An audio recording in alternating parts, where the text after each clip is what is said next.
Good to see you, Graham. Good. Welcome back. And thank you, by the way, for coming to eTown. Again, it's been a great thing. You've done it. The first time was almost 20 years ago with Jane Goodall and Randy Newman, and that was a fun one. Was that 20 years ago? It was not quite, but almost, yeah. Holy shit.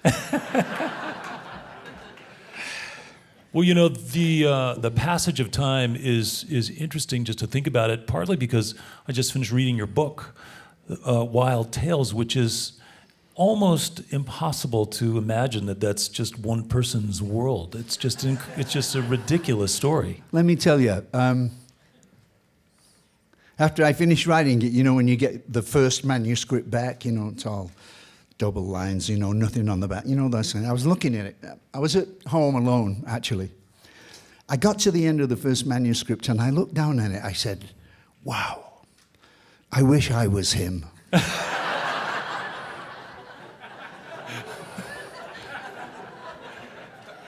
Probably not from every part. I mean, really, you know, and I feel like, I think there's some things. I didn't know this was a comedy show. I thought it was like folk and stuff. Yeah, well, you're a funny guy. You know, the part that was amazing, or, you know, a lot of it was amazing, but some of the early stuff about, you know, being in Salford and playing as a kid in the rubble of buildings that were bombed and just being kind of in that post-World War II world and living in real poverty. You know, your family struggled.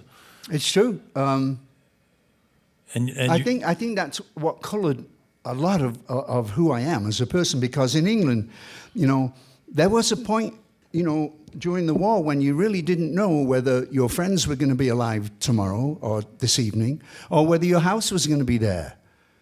Once you overcome that twice, in less than 80 years, twice world wars, right, against the same enemy.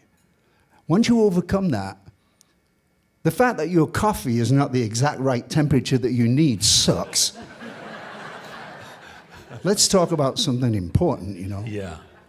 Well, you know, you found a way to sort of transcend that world. I mentioned, you know, you discovered early on this guy Alan, and you could sing with this person.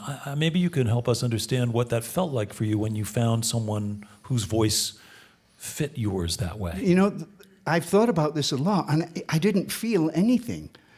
It was so natural that Alan and I would sing together. We used to sing, you know, in Lord's Prayer in the morning before school started, and then,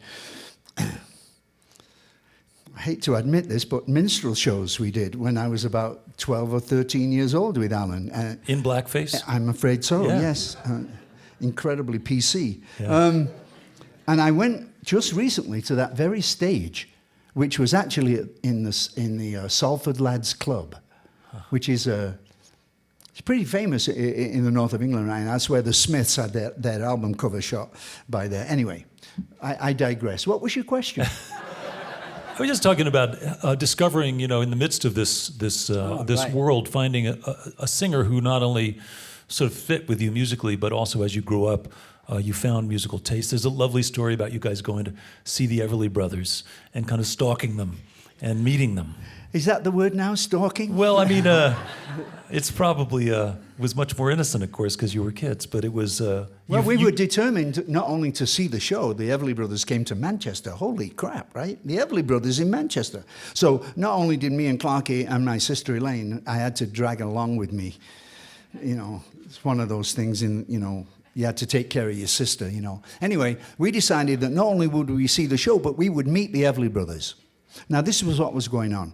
They were playing at a place called the Free Trade Hall in Manchester. And we noticed that there wasn't a bus out there, right, on the side of the stage, right, meaning that they weren't leaving for Liverpool the next morning, you know, right after the show. So we knew they were staying in town. Now, the best hotel in Manchester was only 100 yards away, so we figured that's probably where they're staying, right? So me and Clarky sit on the steps of the Midland Hotel in Manchester until just after 1 o'clock in the morning. And they came around the corner. They were a little tipsy, I must admit. But something magical happened, for me anyway.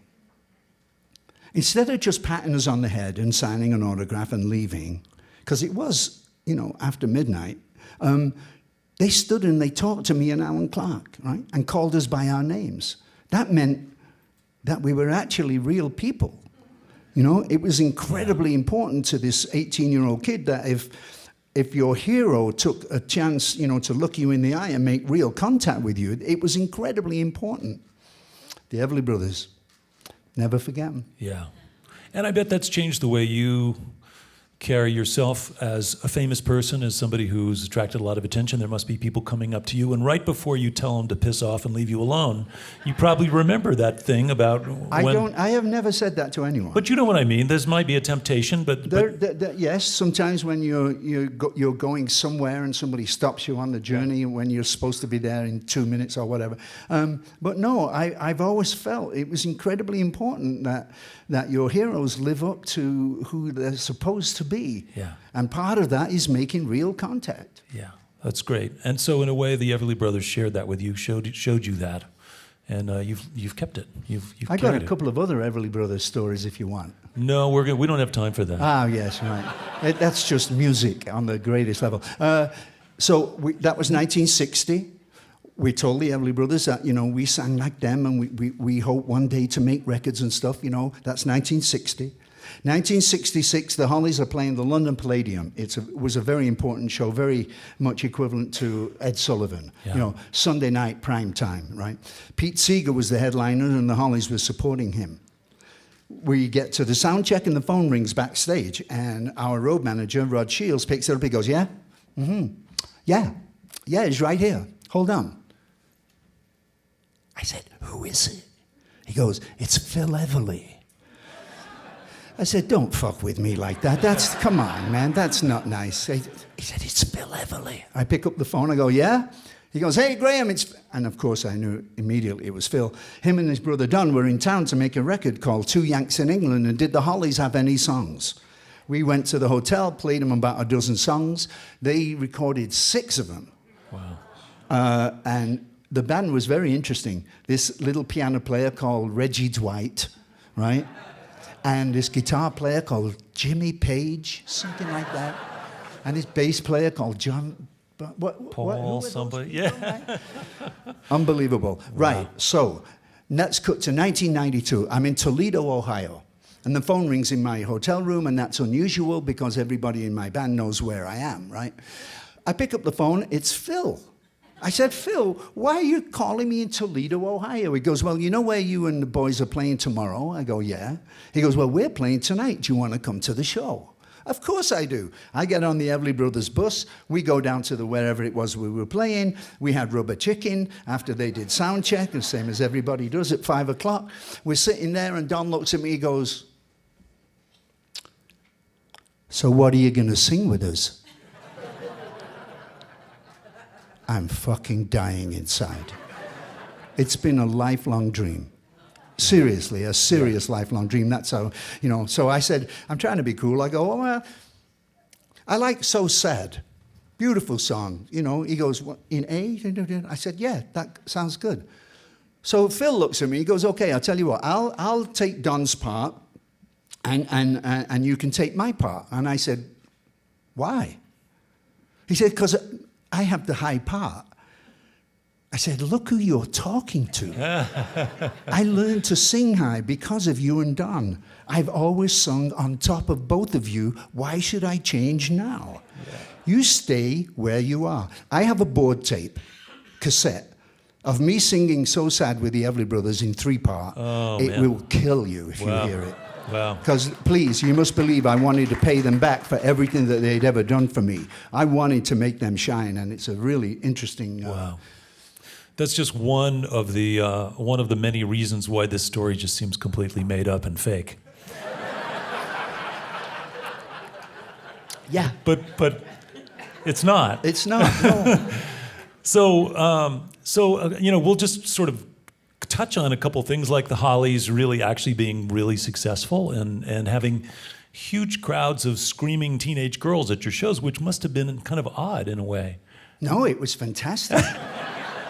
Nah, we don't give a shit if they can't hear us. Yeah. No, are you kidding? They come out, you know, and throwing jelly beans and ripping your shorts off. Come on, man. Yeah. Why do you think we got into this business to start with? But then, and then of course, there's this chapter where you go to L.A. and you meet these Americans and you take some drugs and then you go back, and the Hollies somehow don't seem like the same band. Doesn't seem as relevant as it used to be. Is that fair to say? I think there's a big difference between drinking large amounts of alcohol and smoking dope. I think there's a big difference. There was in my life anyway. And I began to, drift apart from what the Hollies were. We were 5 kids from the north of England Right. who escaped doing what their dad was supposed to do. And if it's good for your grandfather down in that mine, well, get down there, lad. My mother and father never let me go for that, right? So for which I'm forever grateful. But yeah, we were 5 kids that had escaped going to the mill for the rest of our lives. And you knew other kids you grew up with who did that, stayed in that life, stayed in that world. I still have friends in Manchester that are doing the same thing that they were doing 50 years ago. Yeah. Well, it's an amazing chapter.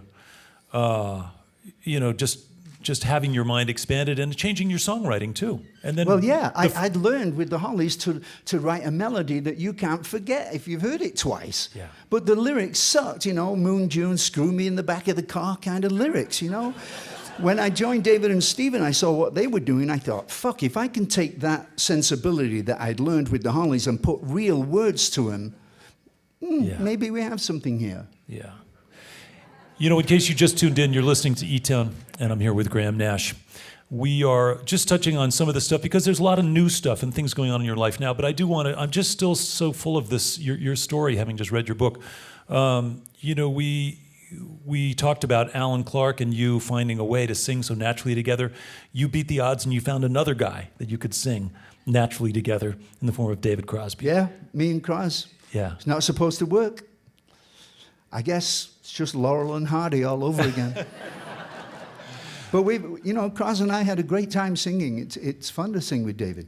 Yeah, but you recognized that right away. Immediately. Yeah. I'd heard a track from a Byrds album called Mind Gardens, and it was stunning to me. I don't know whether any of you have ever heard it, but Google it. It's called Mind Gardens by David Crosby. And there you are in this kind of Los Angeles that is not like any other place or time in history other than maybe, the height of the Roman Empire or something like that. Well, it was equivalent to interesting cultural movements. It probably, like Vienna at the turn of the century when all the architects and the artists got together, or Paris in the 30s with Gertrude Stein and Picasso and all those people. I think the Summer of Love is going to be seen in a very interesting way in 100 years. But the idea that there are wild parties in these big houses in the Hollywood Hills, and there was it was an interesting transition because in some ways the old ways were still there a little bit because it was kind of a little bit sexist still with the girls, making the meals and fetching the food and stuff. That's because they wanted to. Oh, they wanted to, okay. Yeah, I mean, seriously. I mean, when a beautiful girl wants to take off her clothes and cook dinner for you, what the fuck are you going to say? I mean, seriously. Excuse me, miss, this is a little politically incorrect. Would you put your clothes on and let me make the dinner for you? I've done that too. Hey, keep it down out there.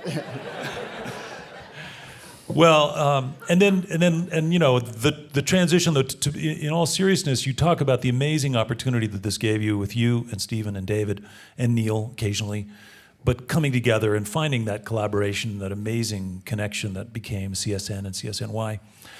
And you talk about the challenges of, I guess, being present and being aware and being conscious, and eventually the challenge of drugs being sort of an eroding factor in that connection, particularly cocaine. The other drugs seemed like they worked, but cocaine seemed like it was a big part of what your culture was like, but it eventually didn't work. Yeah, it was a bad idea.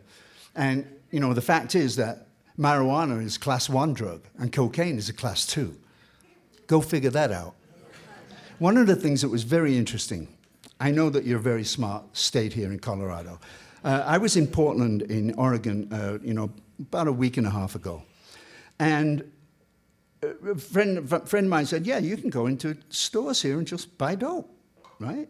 And I'd never, I've been, please understand, I've been smoking dope for 50 years, right? It's nothing new to me.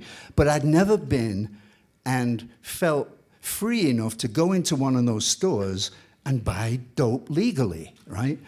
And I did that, and it was an incredible experience, except that I kept thinking about all the kids that are in jail for life and for ridiculous sentences for smoking dope or selling dope when you can walk into cities in the United States and buy it legally. What must they be thinking? Yeah. No, I agree. And there's some movements afoot to try to really look back at that stuff. Be. Yeah. Yeah. No, it's a I crazy. mean, you got to understand. I mean, Obama, what, over 500 people he's pardoned already? I wish he'd pardoned Leonard Peltier, I'll tell you that. Yeah. It's really interesting, Graham, to think about the decades that you've watched and been involved with, and the sort of cultural icons that you've hung out with. But you're also a conscious person and an aware person. You've been involved politically. You've been involved with all kinds of movements. No Nukes. You've written songs that have been really timely and political. And it just seems like this time is particularly wild that we find ourselves in right now. Yes. And the reason is I'm 74 years old. And I changed my life completely in the last year and a half. To be quite honest, you have to feed love to keep it alive. You have to put a flower on the kitchen table. You have to leave a note for your wife. You have to keep it alive or it will die. And that's what happened in my life. I was with the same woman for 38 years. 3 children, 4 grandchildren. But my love was dead. So what do you do at 74? Do you lie down and say, well, I guess I don't have that much longer to live, I'll just settle? Many people do. I couldn't do that. Mm-hmm. Whatever is left of my life, I need to be happy. And right now, I'm the happiest I've ever been. Wow. Yeah. It's not unlike the leap of faith you took when you left England, you left the Hollies, you moved to Los Angeles, and you said, I have a thing that's working great, and it feels solid, but I'm going to pursue this other thing, and I'm actually going to risk everything on behalf of this opportunity to be happy, be engaged, be satisfied. That's right. You have to have the courage to follow your heart. It's not easy. Life is not easy, and we all know that. Yeah. You have to have the courage of your conviction and figure out what's making you happy. And if it's not making you happy, change it. Yeah. And your new record is about that. Your new record is really about that transition, about that opportunity. Yeah. It's an emotional journey that Shane Fontaine, who produced the record so brilliantly, as far as I'm concerned. Shane and I wrote 20 songs together. We recorded the 20 songs in 8 days. It was an incredibly fast experience. Just to give you some context, my first album I made with the Hollies was cut in 45 minutes. I made an album with David and Stephen that made it through 2 Super Bowls. All context. Yeah. Well, it's an amazing journey, and I really recommend the book again if you want to just sort of get a close-up glimpse of this amazing ride. And what's interesting to me is that through all the sort of drama and stories and celebrities and stuff, the music was not just the thread, not just the glue. It was the engine for your lives. You were really chasing songs as writers. You were chasing music that spoke to you as being inspired by other musicians. And through all the drama and the nonsense, it was really inspiring to get through that story, to see that every chapter, every segment of that story, there was an opportunity to write another song, get into the studio, find another musician, find another way to try again, get back together, get some new things. I mean, it was really the constant in that story. What can you do?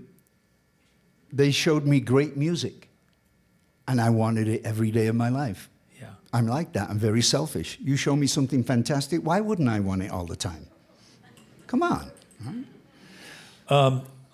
right before we get back to music, I just want to mention again about some of your more political stuff. Like, if you think about songs like Immigration Man, The Last Whale, or To the Last Whale, Chicago, Military Madness, Barrel of Pain. I mean, you've written about some subjects that are as relevant, if not more so now than they were when you wrote them. Does that make you feel like you're prescient, you're ahead of the curve, or does it make you sort of frustrate you by saying, God, these things are I'm desperately trying to hold on to the curve. Yeah. I'm not ahead of anything. Yeah. I just feel. Yeah. I know you were involved with the Bernie Sanders campaign, and you were a Bernie supporter. I was a very staunch Bernie supporter, but I will absolutely vote for Hillary. Yeah. You see, what is going on basically is that I think that all Bernie supporters should have listened to him. There's only one question. It's Hillary or Trump. There's only one question here. Think about it. Did you see what he did today? Man. He told everybody at a conference today that he thought that the Second Amendment people should take care of Hillary. Think about that for a second. So like I said, up with the times, up to date, well-informed, never afraid to lend his name to something he's passionate about, chasing music, chasing love. These are things we can learn from, folks. And if we really needed more sort of credentials, let me just remind you that he's also Officer of the Most Excellent Order of the British Empire, thanks to the Queen of England, with whom you had a nice little chat. Yes? Yeah.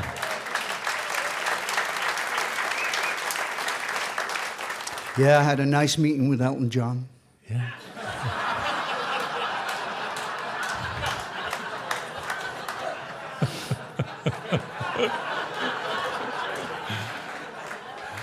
I walked into that one, didn't I? Yeah.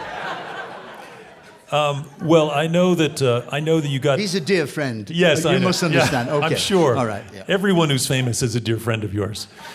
I do know that there's, just to sort of bring it full circle, there's this lovely part in the book where you talk about how you got your first guitars, and you and Alan Clarkey are there. You're just can't believe you can sing and learn songs and play them on the guitar, and the two acoustic guitars and the two voices were just a new universe for you. Yeah. And I understand that just a few days ago, you were playing down in New Mexico, and you and Shane were down there, and the power went out right before your show. And so, what happened? Well, it was a beautiful little theater. It's in Santa Fe. It's called the Lensic. It seats about 900 people, and there were about 800 people, and it was well attended. 10 minutes before showtime, Kirk Stewart, our dear tour manager, came and said, "Hey, guess what? All the power's off for miles around. I'll let you know what's going on." And he left. He comes back, he goes, "Well, here's what's going on. There's no power. The only power is the emergency lights, awful bright white lights in the theater, so no one was getting hurt trying to leave. What should we do?"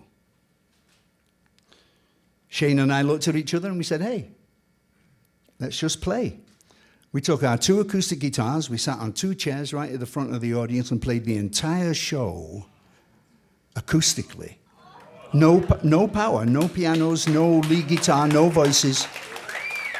The audience was unbelievable. I didn't really know that 800 people could be that quiet.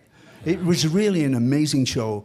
And I walked out and I said, "First of all, thank you very much. I'm now a virgin again because I've never done this before, that's for sure." And it was spectacular. Yeah. And it was completely full circle from that moment when you were first discovering what two acoustic guitars and two voices could do to all then, the way, all the way around. Later.